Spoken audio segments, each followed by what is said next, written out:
27 News WKOW. Here's what's happening right now. New from overnight, protests erupt in Kenosha after a man is shot by police. This morning we hear from his fiance, plus what we know so far about what led up to that shooting. And today, Republicans take the national spotlight at the RNC. We've got you covered on what you can expect from the convention.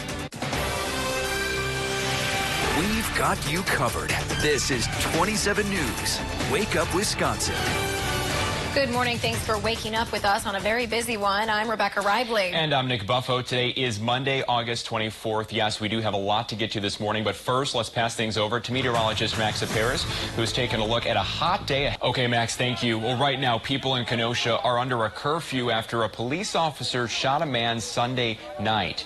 The curfew goes until 7 a.m. In just about a half hour, it'll be over. The man is still listed in critical condition in a Milwaukee hospital. Last night, a large crowd took to the streets to protest. And it's still not clear what led up to the shooting, but Kenosha police say officers were responding to a domestic incident. Graphic video of the shooting is being shared on social media.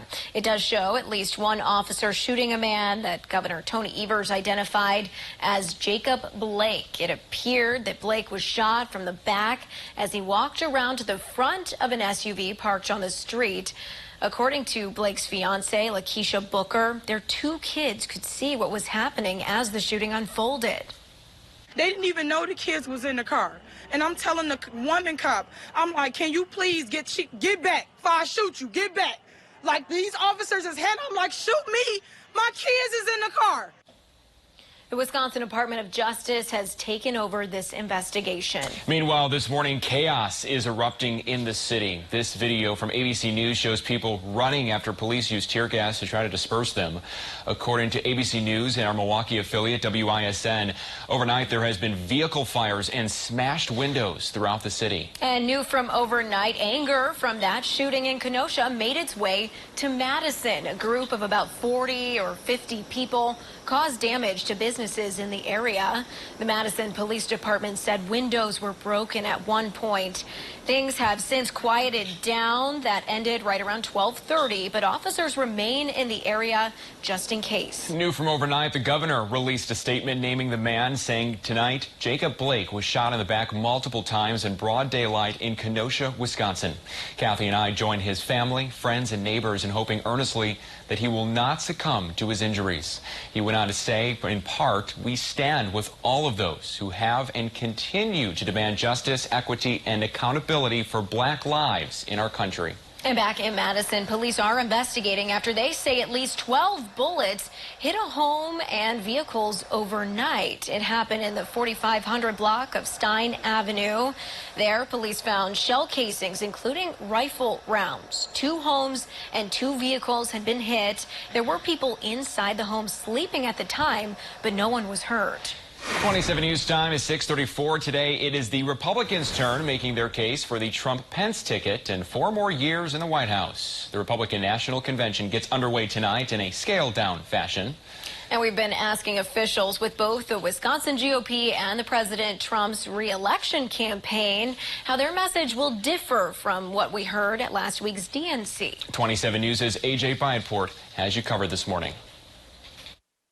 Republican delegates are in Charlotte for their 2020 convention. Party officials say many of the speakers will deliver virtual addresses. I think the tone that you're going to see this week is going to be a lot more positive, a lot more down to earth than we saw last week. While the executive director of the Wisconsin GOP, Mark Jefferson, says he expects a positive tone this week, President Trump on Monday largely attacked his opponent during a campaign stop in Oshkosh. No one will be safe in a Biden-run America. I think there are certain segments of society that have every right to be concerned about their safety, every reason to be concerned about government's lack of responsiveness to their safety. The Trump-Pence campaign says this week's convention will have a theme of American greatness. You've seen that exceptionalism, and you see what Democrats are offering as their message, which was one of darkness last week. So we're going to talk about both, but the focus remains the greatness of America. Wisconsin Democrats say the administration's handling of the COVID-19 pandemic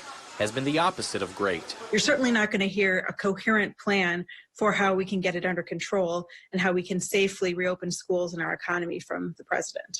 The state Republican Party says the GOP will make clear they believe decisions about COVID-19 and school restrictions should be made at the local and individual levels. I think that people in this nation are very much into their own personal individual freedoms and their own personal individual decisions. That was A.J. Bayatpour reporting for us. The chairman of the Republican Party of Wisconsin says former Governor Scott Walker will deliver a speech tonight. And he says Walker will give the nominating speech that introduces Vice President Mike Pence. And just as we have done with the DNC, 27 News will have you covered during the RNC this week. Stay tuned to our newscast and ABC's special coverage throughout the week. David Muir and Robin Roberts sat down with Joe Biden and Kamala Harris for an exclusive interview that aired last night on ABC. Muir asked Biden about criticism from President Trump that he wasn't out on the campaign trail, including in Wisconsin, during the Democratic National Convention. Biden said it simply wasn't safe for him to travel. 27 News time is now 6:37. President Trump has announced the FDA is authorizing the emergency use of convalescent plasma as a treatment for COVID-19. Anyone who has recovered from COVID-19 could donate plasma. A needle draws the donor's blood and it is pumped into a machine which separates plasma from the blood. The donor's blood then gets pumped back into their body and the plasma can be used on a patient with coronavirus. So on the science and the data, the FDA has made the independent determination that the treatment is safe and very effective. We saw about a 35% better survival in the patients who benefited most from the treatment. This is a major advance in the treatment of patients. Already more than 100,000 people have signed up for it, and more than 70,000 people have already received the treatment. In the Badgers, state officials say 1,081 people have died in Wisconsin from COVID-19. Our 7-day average for positive new cases is still about 8%. It went down slightly yesterday over Saturday. There were 453 new cases. In our area, those were mostly in Dane County. Across the state, more than 70,000 people have had COVID since the pandemic started. Dane County health officials have ordered most schools to start the year virtually, and this morning, the Madison Diocese is responding with extreme disappointment. In a letter to parents in the diocese private schools, Bishop Donald Hying is urging families to contact Dane County leaders. Superintendent of Catholic Schools, Michael Lancaster, also signed the letter. He says they've spent the summer getting ready to reopen. Students are suffering in all of this. Children are suffering. They're not seeing their friends. They have a huge social emotional connection that they need to keep and that we need to nurture. And that isn't being done by staying at home. Lancaster says parents told school officials they wanted their kids back in person this fall, saying they were comfortable with the diocese plans. Meanwhile, another school, St. Ambrose Academy in Madison, has an online fundraiser that has raised more than $80,000 so far for legal action against Public Health Madison and Dane County. The school says the order was issued days before it was planning to reopen, and the county failed to take into account the extensive measures many religious schools had in place to keep their kids safe. 27 News time is 6:39. Today marks 50 years since tragedy shook UW-Madison's campus, the bombing of Sterling Hall. Early in the morning on August 24th, 1970, 4 men set off an explosion that devastated the building on campus and damaged others. It was known for decades as the worst act of domestic terrorism, a Vietnam War protest taken too far. And they were demonstrating all the time. And anything that had the word Army in it was a target. I just felt very sad because I felt like it was a protest that had gone wrong. The bombing killed a man and hurt several others while damaging careers and wiping out research in an instant. And tonight on 27 News, we are taking a look back at that incident that changed the anti-war movement, the life lost, the changes at the university, and the parallels to today. Join us for a 30-minute special program tonight at 6:30 right here on WKOW.